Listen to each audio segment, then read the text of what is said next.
Muito boa tarde a todos que se vêm reunindo aqui neste nosso encontro diário nessa semana para tratarmos fundamentalmente do tema da propedêutica jurídica. O que se quer, na verdade, considerar aqui nestas pequenas exposições é fundamentalmente o conceito, a noção de direito. E vamos fazê-lo, e estamos tentando fazer isso, seguindo fundamentalmente algumas indicações desse livro, Propedêutica Jurídica, escrito por Paulo Ferreira da Cunha e por mim, e do qual livro eu tirei aqui a indicação para o título dessas nossas exposições. Naturalmente, eu não pretendo fazer, já devem ter notado aqueles que têm o livro, uma exposição rigorosamente ligada ao livro. Na verdade, o que eu trato de fazer é seguir basicamente as ideias do livro e tentar avançar alguns estudos adicionais. Nesse sentido, eu, tratando do primeiríssimo tema, que foi as várias noções etimológicas e analógicas do direito. Vimos ontem a excelente lição de Sebastião Cruz acerca desse assunto. E vamos prosseguir na aula, na exposição de hoje e nas próximas exposições, tentando explorar um pouquinho mais a ideia de alguns pensadores acerca desse tema. Antes de prosseguir, eu quero agradecer a todos aqueles que prestigiam e me dão muita alegria de estar aqui presentes. Já vejo aqui a doutora Fabiana Zampronha Martins, a quem agradeço, meu querido amigo Zé Roberto Leme Alves de Oliveira, grande magistrado aqui em São Paulo, a doutora Cátia Jonas Dias, advogada em Guarulhos e que também quem vai dar toda a assistência de que necessito nas aulas que espero que realizemos lá na pós-graduação das Faculdades Integradas de Guarulhos, a FIG, a doutora Mônica Macedo Della Vecchia, presidente da Noreg do Paraná, observando que a Noreg do Paraná honrou-me muitíssimo, prestigiando estas nossas realizações com apoio também de seu nome para o patrocínio dessas exposições.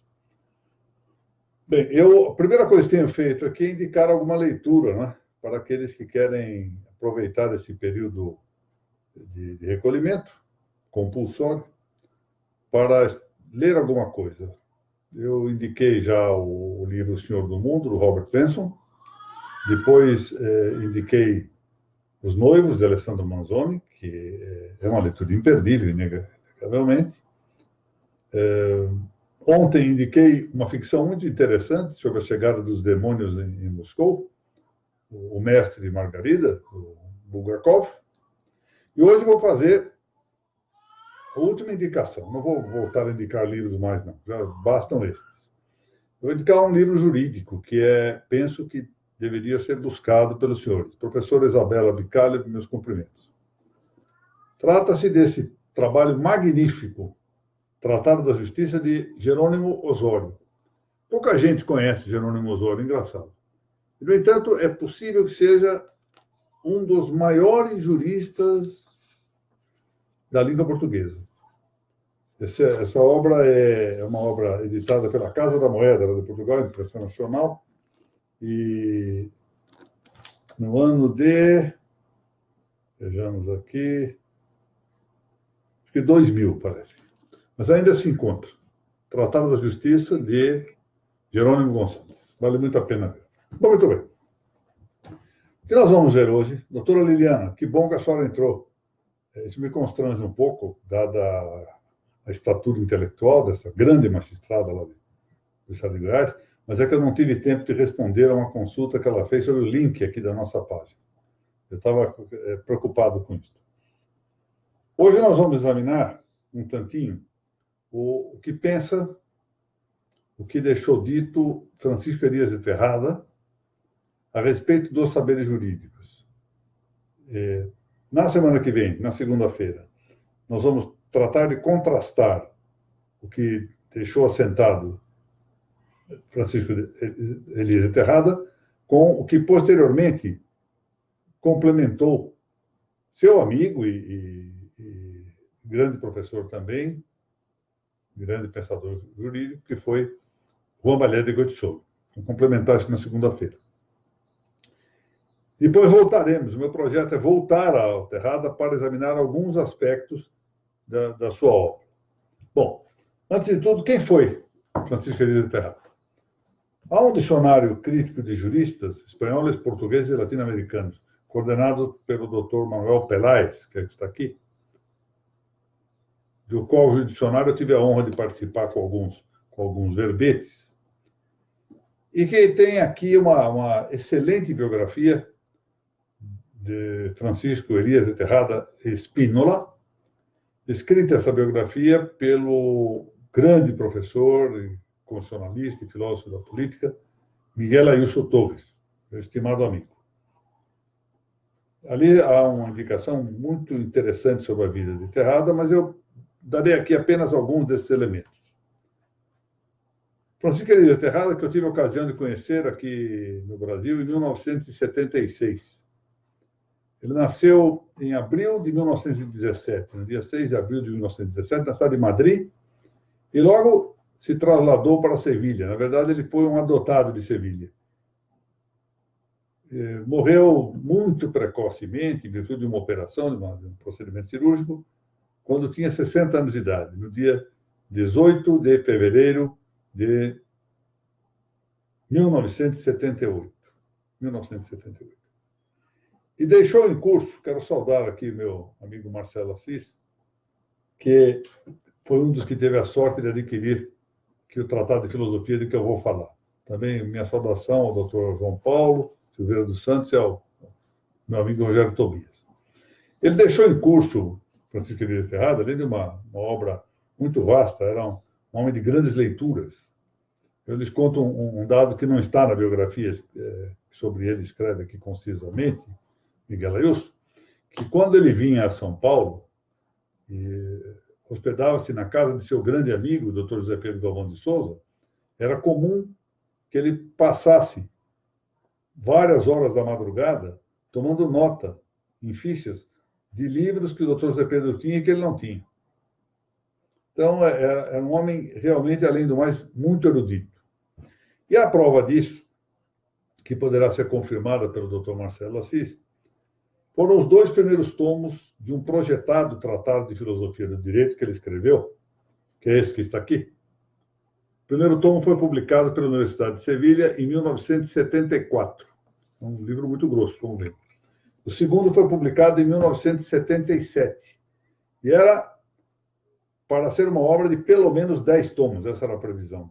Quando, em 78, como disse, no início de 78, ele acabou morrendo em virtude de um procedimento cirúrgico que não deu o resultado esperado. Bom, nós vamos estudar aqui, portanto, voltando ao tema do saber jurídico, a classificação que o Terrada faz. O título que eu mesmo estou indicando para esse capítulo é do saber jurídico no âmbito dos saberes em geral.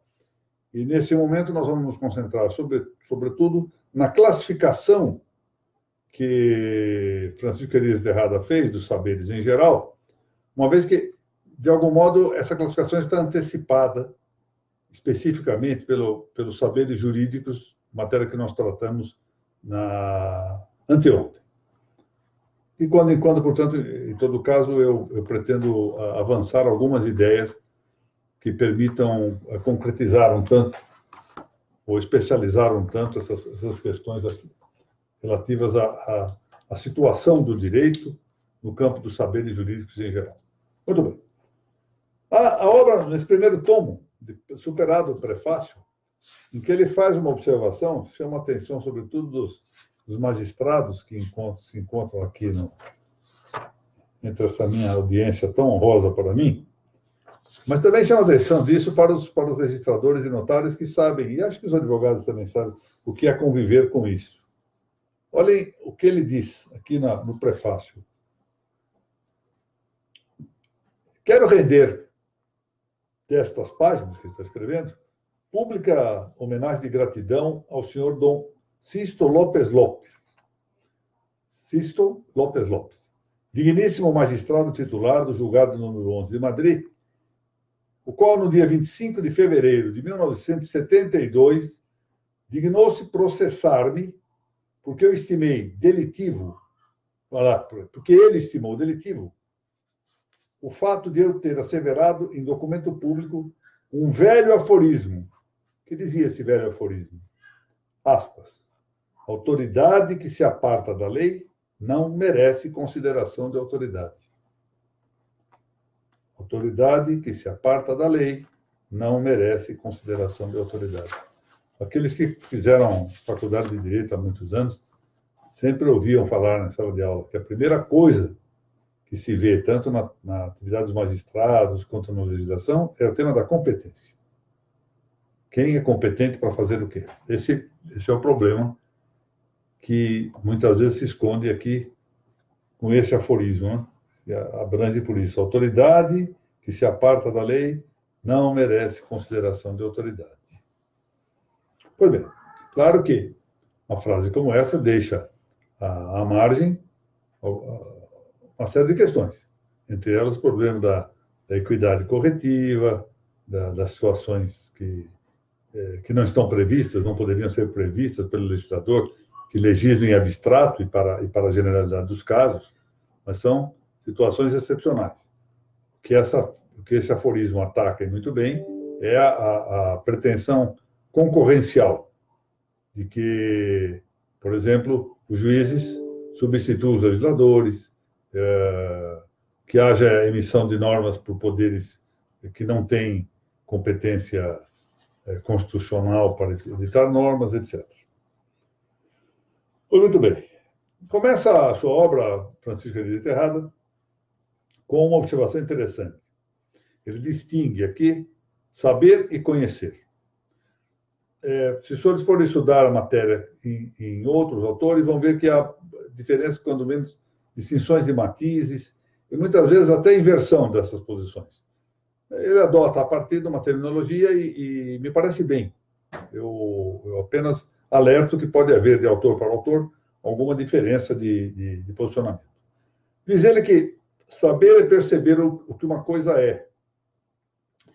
E o saber é um gênero.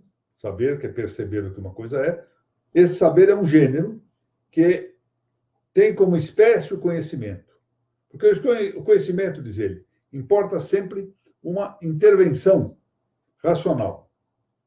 Por isso que se diz que, num plano humano, deixando de lado a questão sobrenatural, que o conhecimento é sempre algo radicalmente humano, ou seja, radicalmente racional.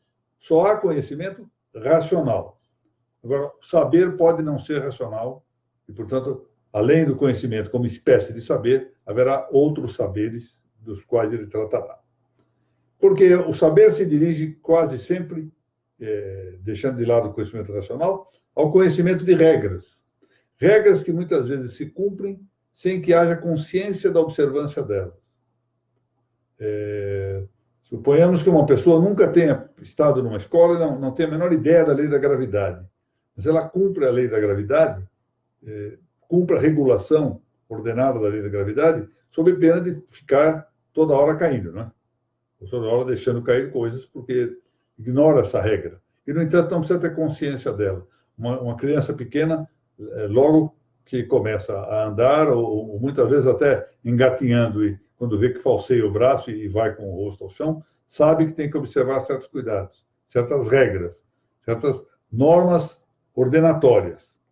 E, no entanto, não precisa sequer ter consciência maior da existência dessas regras. Isso é um fato. É um saber que não depende de raciocínio. Ele, em seguida, curiosamente, numa passagem difícil de harmonizar, depois de dizer que há 3 tipos de saber, classifica os saberes do homem em 4 classes. Porque há um aparente equívoco aí. E, de fato, ele diz que os saberes do homem possuem 4 divisões. O saber evidente, o saber de evidência. Segundo, o saber raciocinado. O terceiro, o saber não raciocinado ou irraciocinado, não é irracional, talvez não seja bem falar assim, e o quarto é um saber arracional ou revelado. Então vamos lá. Saber pode ser evidente, saber pode ser raciocinado, pode ser irraciocinado e pode ser irracional. Muito bem. Prossegue ele dizendo que o saber de evidência é um saber que consiste na captação de uma verdade pelo simples fato de o sujeito cognoscente estar em presença de algo que com a sua razão, é possível asseverar como verdadeiro. A evidência é exatamente, lembremos-nos aqui, o excelente trabalho, por exemplo, de Jaime Baum sobre o conceito de evidência, o critério da evidência. A evidência é aquilo que de tal forma tem luminosidade, ou seja, que de tal modo se nota, os autores chamam muito claramente a atenção para o tema da notoriedade da evidência, que não pode ser negada. Incluindo o caso da experiência, uma relação direta com o fato que está sendo visto. Mas até do ponto de vista sensível. Aqueles que estão me dando a honra aqui de participar desse nosso encontro, estão diante, provavelmente, de um monitor ou, eventualmente, do celular, não importa, mas podem afirmar como evidente que estão ouvindo e vendo alguma coisa.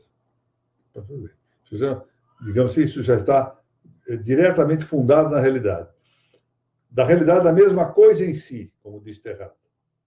Mas, além dessa possibilidade que se afirma no plano do conhecimento sensível, e daí parte para o ambiente das sensações internas, dos sentimentos, dos sentidos internos, e, sequencialmente, para o conhecimento intelectual, existe um outro tipo de saber de evidência, que é o saber relativo aos princípios per se nota. São aqueles princípios, principia per se nota, manifiesta, que são aqueles princípios que imediatamente são intuídos pelo intelecto por meio de dois hábitos que dizem respeito a a razão especulativa, o outro a razão prática. A razão especulativa ou teórica tem o hábito chamado intellectus principiorum, com que nós temos saber de evidência de alguns princípios da razão teórica ou razão especulativa. Por exemplo, uma coisa não pode ser e deixar de ser ao mesmo tempo sob o mesmo aspecto. O princípio da não contradição. Também algumas vezes chamado de princípio do contraditório. O todo não pode ser menor do que a parte. Ou, se quiser, a parte não pode ser maior do que o todo. Então, vejam que esses princípios são indemonstráveis e são de si próprios evidentes. Evidentes e captados imediatamente, sem médio, portanto, sem raciocínio, portanto, pela razão teórica, por meio de um de seus hábitos intelectuais, o chamado intellectus principiorum, ou inteligência dos princípios. Provavelmente, como expansão ou extensão desse intellectus principiorum, forma-se um outro hábito. Eu digo isto provavelmente como extensão, porque se nós formos os autores clássicos, vamos verificar que muitos deles classificam os hábitos intelectuais, dividem-nos em 5. Sabedoria, a inteligência dos princípios, o intellectus principiorum, a ciência, a arte e a prudência. E outros indicam um sexto hábito intelectual, que é o hábito da sindérese. Ora, o que acontece? Por que há essa distinção de número? Porque provavelmente alguns entendem, e parece bastante razoável isto, que é o hábito da sindérese, que é o hábito dos primeiros princípios da razão prática, não da razão teórica. O hábito da sindérese é uma extensão do hábito intelectual do intellectus principiorum. E por que isso parece correto? Porque é pacífico na doutrina clássica que a razão prática seja tida como extensão da razão teórica. Depois, que há um hábito da razão teórica e outro hábito da razão prática. Ou seja, intellectus principiorum e a sindéresis. De tal sorte que, tanto quanto a razão teórica está para a razão prática, assim o intelectus principior estará para a sindéresis. E como a razão prática é a extensão da teórica, é razoável concluir, portanto, com a mesma analogia, com a mesma proporção, que a sindéresis seja uma extensão do intelectus principior. Mas agora, o que se quer dizer com o intelectus principiorum é a captação dos primeiros princípios da razão teórica de maneira imediata, como saber evidente. E com a sindérese, a existência de um hábito que também apreende princípios per se nota para a atividade prática. Basicamente, são esses princípios reunidos numa expressão, numa sinopse muito gráfica, muito emblemática, e interpelante, efetivamente, porque ela realmente sintetiza tudo mais que se pode dizer a respeito dos princípios nessa esfera e até das normas depois que se podem deduzir desse primeiro princípio. Significa agir o bem e evitar o mal. Isso é um saber evidente. Bom, superado o tema do saber da evidência, passamos ao segundo saber, que são saberes racionais raciocinados. Agora, apenas observo, quanto ao saber da evidência, que esse primeiro princípio da razão prática deve estar presente em todo o desenvolvimento dos saberes jurídicos. Não tem mínimo sentido imaginar, por exemplo, em uma norma jurídica, ou uma sentença, ou um ato qualquer da administração no plano do direito, que propositadamente afrontem o princípio agir o bem e evitar o mal. Portanto, há aqui de considerar que há um saber de evidência jurídica. Um autor espanhol, me parece que com muita precisão, Antônio Royo Marim, com muita precisão diz que no campo jurídico esse princípio sinderético se especializa. Já não é agir o bem e evitar o mal, mas agir o bem devido a outrem e evitar o mal nocivo a outrem. De tal sorte que se realce aí o caráter de alteridade que deve haver em toda a relação jurídica. Muito bem. Diz ainda Terrada que existem, portanto, saberes racionais raciocinados. O saber de evidência também possui uma esfera racional, evidente. Se o intelectus principiorum e a sindéresis são hábitos da razão, por evidente, devem considerar-se como racionais. Mas racionais não raciocinados, ou seja, não propriamente da razão, mas sim da inteligência. Consideramos isso mais de perto. O intelecto possui 3 funções importantes: a de apreender, a de julgar e a de discorrer ou raciocinar. Propriamente se chama razão esta última função, a função de raciocinar ou de discorrer. As 2 primeiras, de apreender e julgar, são ditas faculdades, operações da faculdade intelectual, da inteligência, que se chama mais propriamente inteligência. Embora seja uma só faculdade intelectual, ou seja, há uma só potência intelectual com 2 funções. Função de inteligência, relativa à apreensão e judicação, e a função de discurso ou de razão, que é a de raciocinar. Pois muito bem. Saberes raciocinados, ou como diz Terrada, saberes racionados, com Z, R-A-Z-O-N-A-D-O-S, racionados, são os que nos dão a verdade mediante o uso da razão. Isso quer dizer, discorrendo, passando de premissas para uma conclusão, de antecedentes para uma conclusão. Assim, por exemplo, tomamos por antonomasia, como modelo de discurso, o silogismo. O silogismo é a figura principal característica do raciocínio. Todo homem é mortal, Sócrates é homem, logo Sócrates é mortal. Aí temos um modelo de discurso. E o saber racional raciocinado, como diz muito bem Terrada, é o que nos faz diferenciar dos animais brutos. Os animais brutos não raciocinam, não discorrem, não passam de verdades desconhecidas para verdades conhecidas. Mas ele chama a atenção aqui para um ponto que me parece antológico nessa sua primeira parte do livro, para a circunstância de que a atividade da razão, a atividade racional, não se detém jamais. Ou seja, o homem aspira sempre à verdade, ele está sempre em busca da verdade.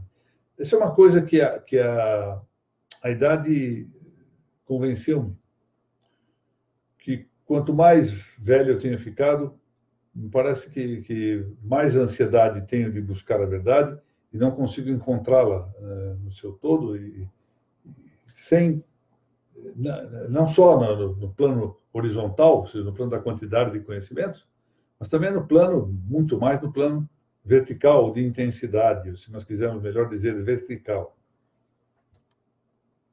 Primeiro, porque o nosso intelecto é frágil, o nosso intelecto é deficiente, de todos nós.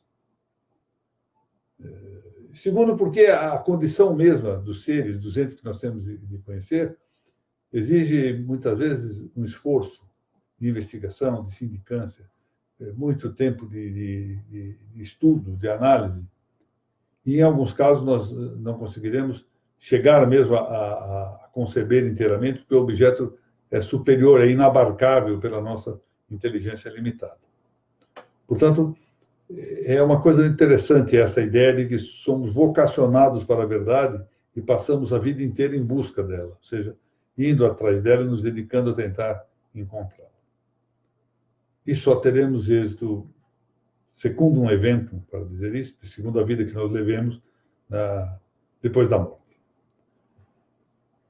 Ao lado desses saberes racionais raciocinados, e não é preciso dizer que boa parte dos conhecimentos jurídicos, dos saberes jurídicos, são isso mesmo, saberes racionais raciocinados, existem também saberes irracionais. Ou melhor dito, saberes irracionados, como diz Terrada, irracionados. Ou seja, que são aqueles que nos vêm independentemente do âmbito do conhecimento racional, fora desse âmbito. Porque trata-se aqui da observância de regras que nos colocam, nos situam dentro da ordem do mundo. Nós temos uma ordem no mundo, e essa ordem no mundo ela também nos diz respeito, ou seja, nós temos aqui ocupamos um local no mundo, um lugar no mundo, e nesse lugar do mundo nós temos regras a cumprir, localizamos-nos no mundo, observamos esta ordem. O exemplo da lei da gravidade mostra-nos bem o que é isto, ou seja, nós devemos cuidar para observar essa lei sob pena de ficarmos caindo toda hora, de derrubarmos coisas no chão. Temos leis nutritivas, cujo conhecimento frequentemente nos escapa.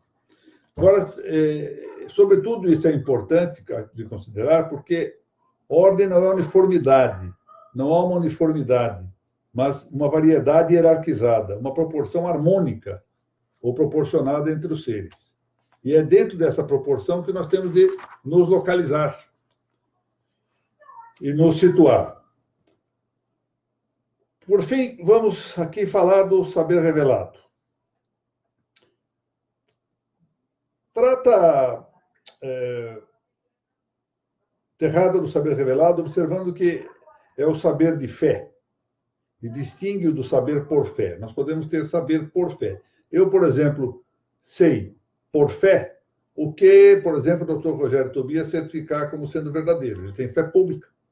E eu sei por fé que se ele diz uma coisa, há de ser assim até que se derrube isso em via própria. O que a professora Isabela diz, Mônica diz, muito bem, sabemos que é assim. Isso é receber por fé. A maior parte dos conhecimentos que nós temos na vida são conhecimentos que nós recebemos por fé. Por exemplo, nenhum de nós conheceu Pedro Álvares Cabral, e vamos supor que realmente, por fé, admitimos que existiu. Assim, Napoleão, assim, todas as pessoas que nós não conhecemos, nós sabemos que existiram por fé.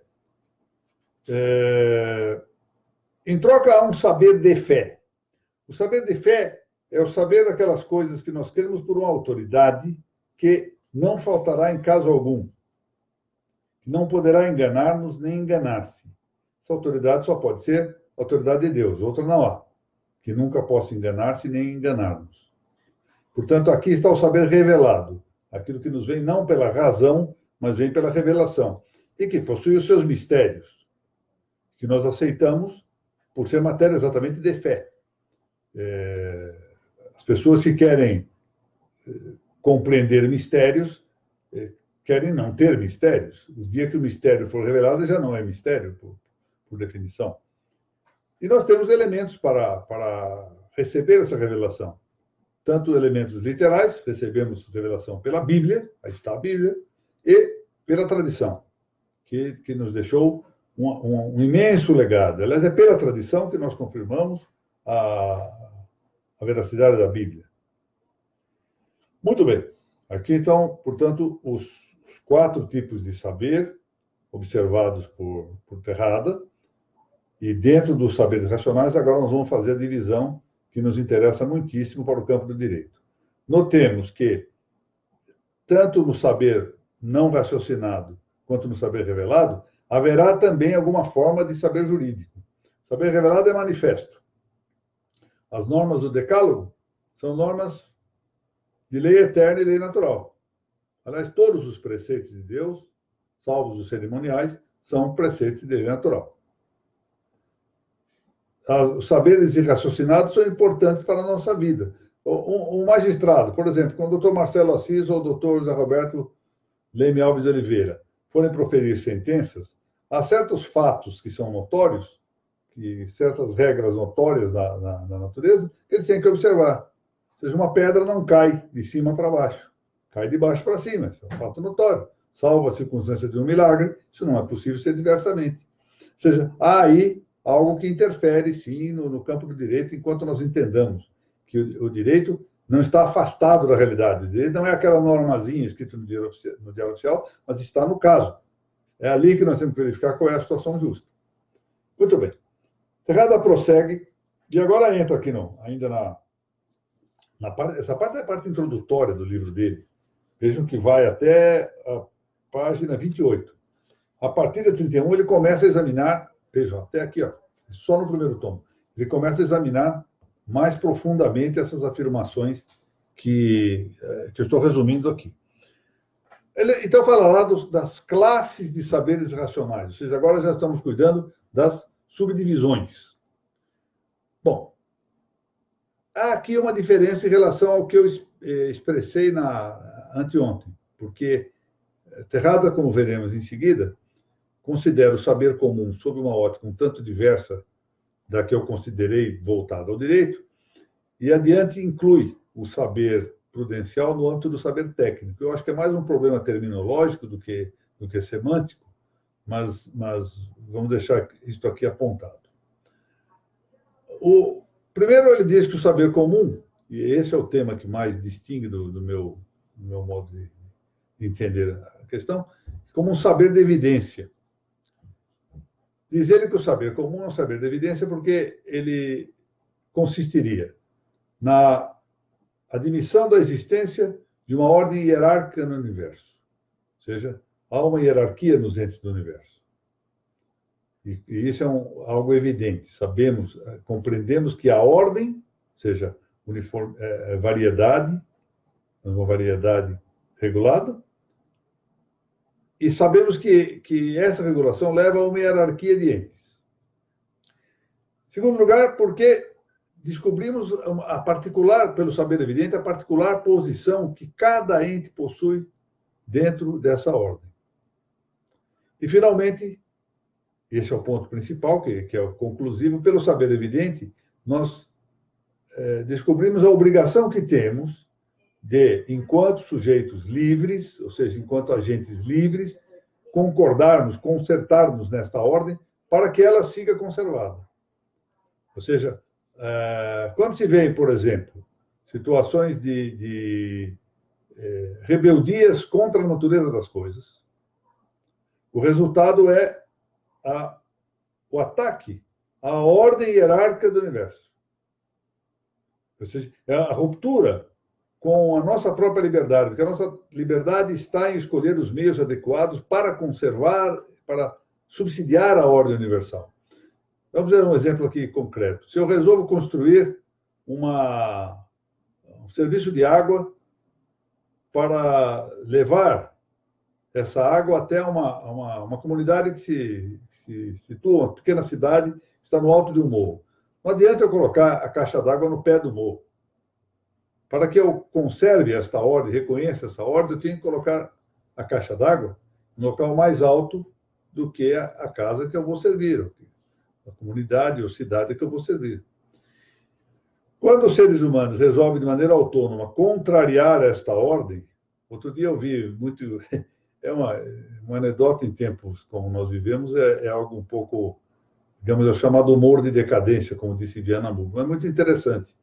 É que uma pessoa me perguntou qual era o número de transgêneros mortos durante esta Covid-19, porque só encontrava referência a homens e mulheres. E as outras 93 categorias que o homem está criando autonomamente, ele não encontrou. Por que ele não encontrou? Não encontrou, nem vai encontrar, porque não estão de acordo com a natureza das coisas. Ou seja, a biologia é que nos dá as indicações de como a natureza é feita para indicar dois sexos. Mas, a partir daí, o homem cria 93 outras designações e misturas, etc. E isto é uma forma de vulnerar, custe o que custe isto politicamente no âmbito hoje, falar, porque é dito como politicamente incorreto, etc.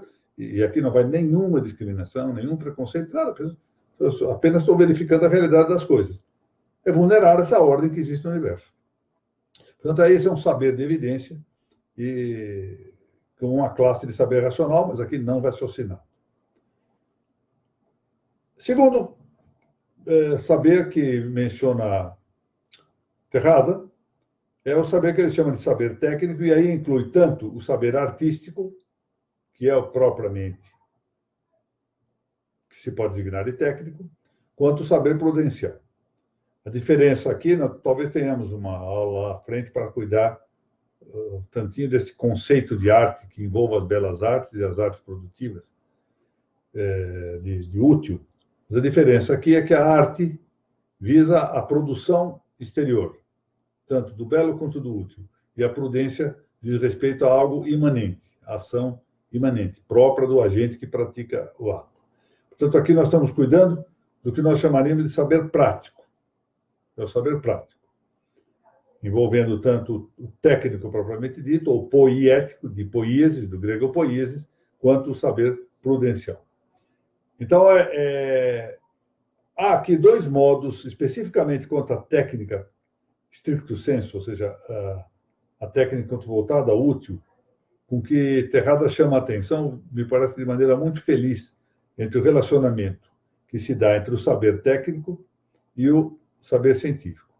O saber técnico leva ao manejo de instrumentos, e desse manejo de instrumentos, com a reiteração de atos, alguns dão certo, outros não dão, vai por tentativa, encontra-se exatamente aquilo que leva ao saber científico. Então, a técnica, nesse sentido, diz ele, é a mãe dos saberes científicos.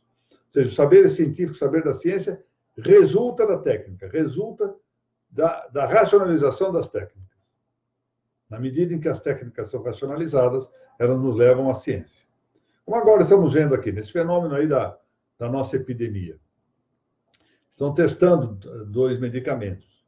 Ou seja, estão usando tecnicamente, já fizeram alguns esforços, mas eu vi ontem uma atitude muito prudente de um médico aqui de um hospital de São Paulo, em que houve 7 curas da infecção, usando os mesmos medicamentos. E ele, com uma prudência exemplar, diz, olha, como são só 7 casos, eu prefiro continuar um tanto cético, esperar um maior número de casos que possam confirmar e daí extrair uma regra científica. Porque pode bem ser que esses 7 casos, por algum outro fator, tenham tido o êxito da cura. E pode não ser dos remédios. Provável que seja dos remédios? É provável, mas não está provado. É esse o papel. A técnica gesta saberes científicos por meio da racionalização. Mas, curiosamente, em alguns casos, a técnica é filha da ciência. Isso quer dizer que a ciência dá as indicações, descobre cientificamente algumas coisas, e a partir daí se buscam os meios técnicos para o cumprimento para a observância das regras científicas. Então, há um aspecto que se poderia dizer aí quase que indutivo, ou seja, da experiência para a conclusão científica, e outro descendente ou dedutivo da ciência para a técnica. E, finalmente, ele conclui com referência ao saber científico e saber filosófico. Está evidente que também no campo que nos interessa aqui da esfera jurídica, os saberes jurídicos têm algo de técnica. Eu mesmo mencionei aquele episódio das folhinhas, né? Do escrevente do judicial que arranca a folhinha, o saber técnico do direito. No campo dos cartórios, existe sempre gente que distribui senha na porta do cartório, outros que fazem... dirão, são todos materiais. Sim, são serviços, materiais, etc., mas tem sempre um aspecto jurídico. Aquele que distribui senha observa uma ordem jurídica, cronologia. O que faz o protocolo observa uma ordem jurídica, de cronologia, ordem temporal. Se isso não for observado, isso redunda em desordem, em injustiça. E então ele chega ao saber científico, ao saber filosófico, que são saberes que, evidentemente, acolhem parte a parte as questões de natureza jurídica. E aqui eu queria fazer um último excurso para tratar um tantinho de uma questão, para encerrar a nossa exposição de hoje, já que essas exposições são um tanto livres, um tanto, podem chamá-las de excursionistas, porque aqui e ali vão excursionando de um canto para outro, para chamar a atenção de alguns aspectos que ficam à margem das considerações. Ficam normalmente postas em um segmento. O saber humano deve ser tratado o mais possível de maneira unitária, na medida do possível. Nós o dividimos para uma certa facilidade de intensificação de determinadas especialidades de conhecimento, mas que, na verdade, é um saber único, é um saber de toda a ordem universal. E eu queria mencionar aqui algo que foi posto em destaque recentemente num belíssimo livro de Álvaro Calderón, o livro se chama El Reino de Dios. Foi publicado em Buenos Aires no ano de 2017 e eu consegui comprá-lo pela internet.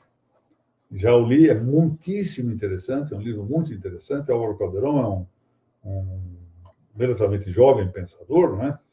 Mas de grande qualidade intelectual, de grande profundidade filosófica também. E a pergunta que cabe aqui fazer, que eu faço aqui como epílogo da nossa exposição de hoje, é como é possível imaginar, como que entra na cabeça de qualquer um que acompanha a história do pensamento, que a Jônia tenha, no século VI a.C., conseguido reunir, chamemos-lo assim, a falta de melhor expressão, nesse momento, mera situação hipotética, tenha conseguido reunir do nada, esse do nada que vai ficar entre aspas, tantos bons pensadores, tantos filósofos de qualidade, daqueles filósofos jônios, que prepararam, é preciso que se diga, a grande tríade do pensamento filosófico grego, com Sócrates, Platão e Aristóteles.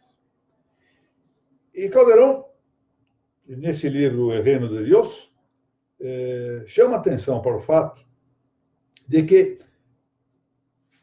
isso deriva de uma situação peculiar que está retratada no Antigo Testamento. Os senhores sabem toda essa história. Noé, que provavelmente desconhecia os efeitos do vinho, acabou se embriagando, desnudou-se e foi encontrado nesse estado por seu filho Cã e provavelmente por seu neto, filho de Cã, Canaã. E também conhecem essa história, que é bastante divulgada. Cã foi contar o fato aos seus irmãos, Sem e Jafé, e o resultado é que, quando Noé soube desse fato, e lembra-se da história que Sem e Jafé entram de costas no local onde se encontra Noé, e ali o cobrem com um manto. Ele, então, como não poderia, e não podia, de fato, amaldiçoar Cã, porque Cã já havia sido abençoado por Deus, deu uma bênção especial para Sem, uma bênção também para seu filho Jafé, e amaldiçoou Canaã, ou seja, a descendência de Cã. E o resultado interessante é que, e essa é a observação que eu trouxe aqui escrito, que vou ler para os senhores, é que a filosofia nasce em Mileto, na Jônia, exatamente por força de um descendente de Jafé, que foi Javã. E se bem não se possa dizer que os jônios tenham recebido toda a profundidade e intensidade do conhecimento que já estava presente nos nossos primeiros pais, Adão e Eva, chegaram bastante próximo desse conhecimento. Coisa interessante.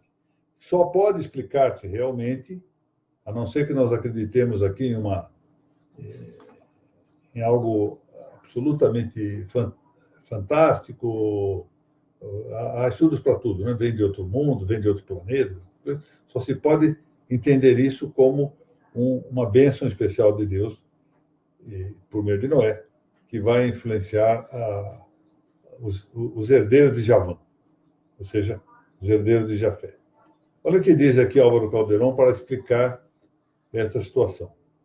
Se Cã se afunda nas trevas da ignorância e Sem conserva a luz da fé, lembremos que Sem vai manter o povo judeu, a fé dos patriarcas, né? Cuida das coisas da fé. Aí prossegue o padre Calderon. Jafé se salva da completa corrupção ao ser dilatado no uso da razão, ou seja, ele tem uma expansão racional. E essa bênção segunda de Noé terá sua importância muito grande nos acontecimentos ulteriores da história humana. Ou seja, houve uma refundação da sabedoria, porque em Adão ela estava presente a ciência infusa. Há uma nova refundação da sabedoria, agora na Jônia, graças à descendência de Jafé. E assim, isso é uma explicação para aquilo que humanamente nós não conseguimos explicar. Como é que foi possível que no século VI a.C., com pensadores da escola pré-socrática e da escola de Sócrates, Platão e Aristóteles, nós atingimos um nível da filosofia que ali conseguimos. Não é nunca demais observar que Aristóteles, um pensador do século IV a.C., e provavelmente seu pensamento, embora, a meu ver, superado em parte por um autor que conseguiu tornar pleno o pensamento aristotélico, que estava, em princípio, ali se tornou florescente, mas isso demorará 16, 17 séculos para chegar a isso. Hein? Aristóteles continua sendo o pensador mais vezes mencionado nos autores atuais de filosofia. Ainda que muitas vezes sem conseguirem compreendê-lo inteiramente, e à margem da grande síntese, esta sim, que se conseguiu realizar entre o seu pensamento e o pensamento de Platão, pela obra insuperável e possivelmente, eu disse mal, insuperada e possivelmente insuperável, que foi a obra de São Tomás de Aquino. Muito bem. Assim, tivemos uma aproximação com o pensamento de Francisco Elias de Terrado. É um autor nem sempre muito fácil de ler, exatamente a conta de sua erudição, mas que nos mostra, dentro da linha que eu procurei avançar há 2 aulas atrás, que nós temos que conviver com a ideia de que utilizamos uma expressão analógica, direito, uma variada significação, e para mais temos que conviver com a ideia de que o direito se apresenta múltiplice no ambiente dos saberes. Ora tem uma característica técnica, ora prudencial, ora doutrinária, ora filosófica, ora de saber comum, ou saber evidente. E nós não compreenderemos bem o que é o direito se nós continuarmos a limitar-nos a entender que o direito se resolve pelo diário oficial lido na manhã, ou agora mais recentemente com o boletim dos tribunais superiores, lido sobretudo meia hora antes das sessões de julgamento, para nós não sermos surpreendidos pelas novidades. Então, precisamos pensar o direito num panorama mais amplo e com todas essas diversificações que aí se encontram. Se é que nós queremos saber que coisa é essa, se é que nós que lidamos com isto, sejamos nós tabeliães, registradores, advogados, promotores públicos, professores de direito, grandes magistrados, como a doutora Liliana, o doutor Marcelo e o doutor Zé Roberto, ou podemos não querer nada disso e seguir a nossa vida burocraticamente, sem nos importarmos com essa realidade. E sem nos importarmos com uma coisinha fundamental, que é distribuir justiça. Ou seja, dar a cada um aquilo que é seu. Isso não é uma liberalidade, isso é um dever de natureza moral. Muito bem. Eu agradeço a todos. Vamos ver se na semana que vem, então, segunda-feira, aqueles que me honrarem continuar com essas nossas reuniões, tratamos do mesmo tipo de classificação, mas dessa feita na obra de Valère de Souza. João Valère fez uma aproximação dessa ideia de Francisco Ferreira Terrada e criticou. É normal que seja assim, divergiu num ponto ou no outro. E vale a pena nós verificarmos um pouquinho.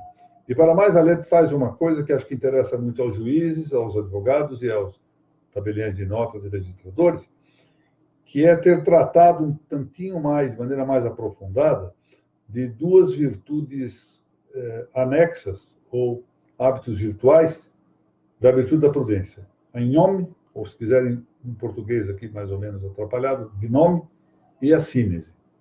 Valère, em sua obra, várias vezes menciona a gnome, especialmente a gnome notarial. Ele foi um grande notário na Espanha, tinha uma experiência prática muito grande, e trata desse assunto. Mas para nós, magistrados, também, isso tem uma importância muito grande. Ou seja, verificar o papel da gnome e da sínese no discurso prudencial e no discurso prudencial jurídico. E assim vamos avançando. Espero não os ter decepcionado com essa nossa pequena exposição. Como eu disse, o objetivo mais é ir trazendo matéria para que os senhores possam ir meditando e complementando com melhor arte e melhor engenho do que as minhas pobres artes e meus mais pobres engenhos ainda.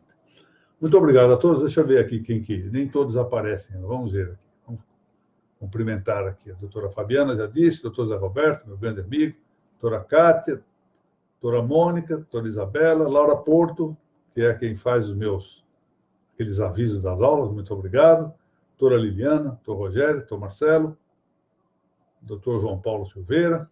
Aqui, o doutor Marcelo está dizendo uma coisa certa. E eu sou testemunha de que ele lutou muito para achar esse livro. É isso mesmo, vale a pena ler. Comprou os 2 volumes, não é, Marcelo? Doutora Rodrigues Nina, doutora Aline Mir, que foi